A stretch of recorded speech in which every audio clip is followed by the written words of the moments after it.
Bomber's Golf Tip is brought to you by DiStefano Hair Restoration. Check them out at drdistefano.com. All right, Bomber, we have our golf tip for today, right? Yep, the tip we are presenting today is hitting the ball out of the rough. Right, and that's something that every amateur golfer has done in most of their rounds. They never hit it out of the short stuff. They always hit it out of the rough. Yeah, now there's different types of rough, obviously. Right.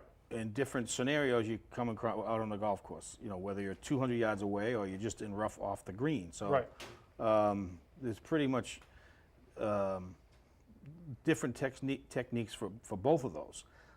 And first one is the evaluation, right? Right. When you go up there, first of all, how far you are, you kind of get an idea how far you are.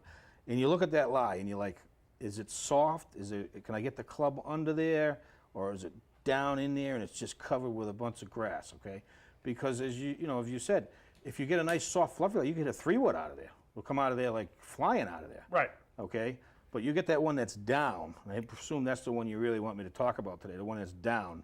And you got, let's say 150 yards and that's normally a 7-iron, and you can't get 7, it isn't gonna come out of there. You ain't gonna get it out of there and hit it far enough. Well, I think what people, when they're looking at that lie, Jack, right? I mean, they're looking at it and they're going, all right, I've got to judge, how this ball is going to come out.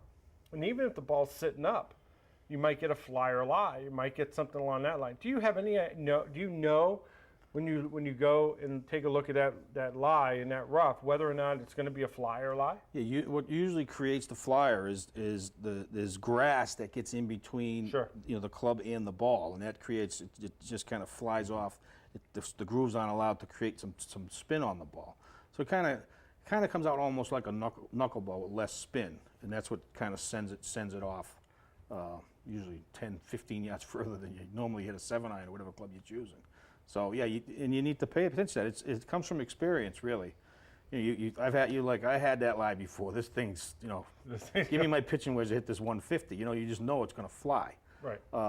But usually, if you're going to see some grass in between the club and the ball, that's pretty much when you're going to have a flyer. Okay, so that's the flyer. Now you get the other one that's sitting down and it is jam-packed. You saw a lot of that at the U.S. Open, right? These balls would just disappear. It was like they were going into a hole or something. Yeah, you very rarely see that around here. But although now, with all the rain, I know a lot of the rough at golf courses is pretty thick and heavy. It's starting to get that way. Yeah. Yes. So, what you do to get at it, and if you think about it with long grass and your ball somewhere in there, it has to be a steep blow.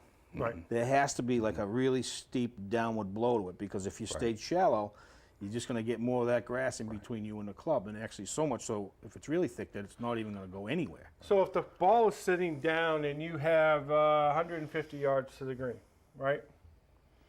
Is there a general rule as to how many clubs you're going to take over 150 yards to be able to do that, or is it just the first thing I'm going to determine is, all right, my normal distance 150, let's say, is an 8-iron, okay? Right. Well, it's so thick I can't get an 8-iron out of here. It's not going to happen. You understand? So now you go to a 9. Now you go to a 9 because that's what you're going to be able to get at the ball and get it up. But now you're wondering, all right, am I going to reach the green with this thing, right? Right. And you hope you get a flyer. You understand, right?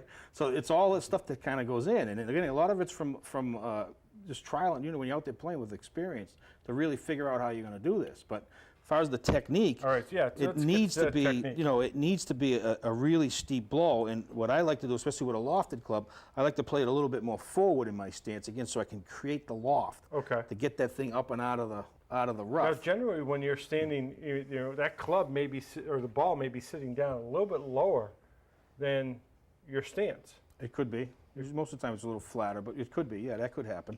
So, and then what I do is a little bit more forward, and again, I'm going to open the face of that club again, because the whole idea is to get this thing out of that rough. Right. And literally, what I do, I really lean into my left side, and I will pick this club up almost as straight as I can, pretty much like a bunker shot. Right. And I'm going to just drive it. I'm going to just drive it straight down behind that ball.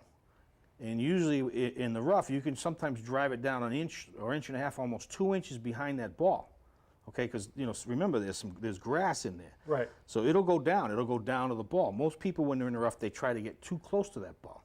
Right. You know what I mean? Like a regular shot off the fairway, they're trying to pinch it off. When you got the rough, you actually have a little room for error, actually. as long as it's going down steep. Okay. You understand that? Right. If it's coming in shallow, there's just going to be too much grass. You're never even going to get the club on the ball. So again, steep, and again, I'm trying to drive this club down. I'm actually leaning left because I really want to drive this club down into that ball, and an inch, sometimes an inch and a half behind the ball. Now you get have the the club pop-up. face open. Why do you have the club face open? Again, everything I'm trying to do is to create it, to get it out of the grass. Okay. You know, again, if you think of the grass coming up like this, and your ball's in the middle, a low swing, the grass is in the way.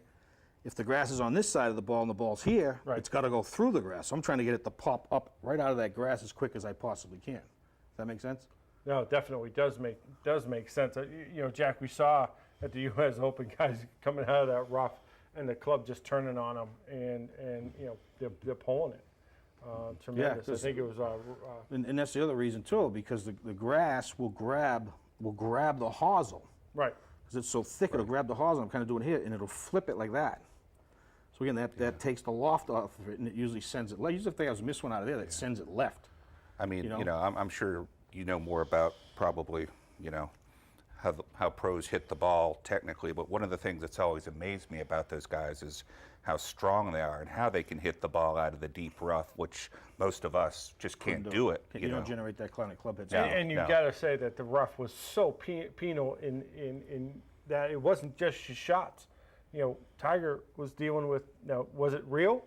Was his injury real? There's something going on there. He doesn't want to talk about it, but yeah, there is. So I mean, and that was aggravated based on the fact that he was hitting out of the rough. I think that hurt it. I think that aggravated it. Yeah. Yeah, when we get back, we got 1 minute left to go, in that. But basically, again, reiterate that you're gonna a drive little bit back. forward, face a little bit open. Yep. And again, you're trying to drive it more straight down into the back of the ball, like an inch behind the Right. ball, and pop that thing right out of it. The face open too is and Jack, he brought it up very good, is that the grass can catch the heel of this club and flip it close. So that's the other reason you want to keep it open. And you know, you want to think about, you know, don't bite off more than you can chew. Right. Don't play that Make miraculous sure you get hero out. shot. Get out of the rough. Get Yeah. back in the short areas, and to be able to play. Well, come see me and you'll hit it in the fairway. You won't have to. You won't even have to see it. You can definitely see him. All right, we're going to take a break. And when we come back, Jack, you're going to talk about the U.S. Open, everything you saw down at Marion. What a great tournament with Justin Rose winning, Phil Mickelson coming in second again for the sixth time. We'll be back more with the Wicked Good Golf Show right after this.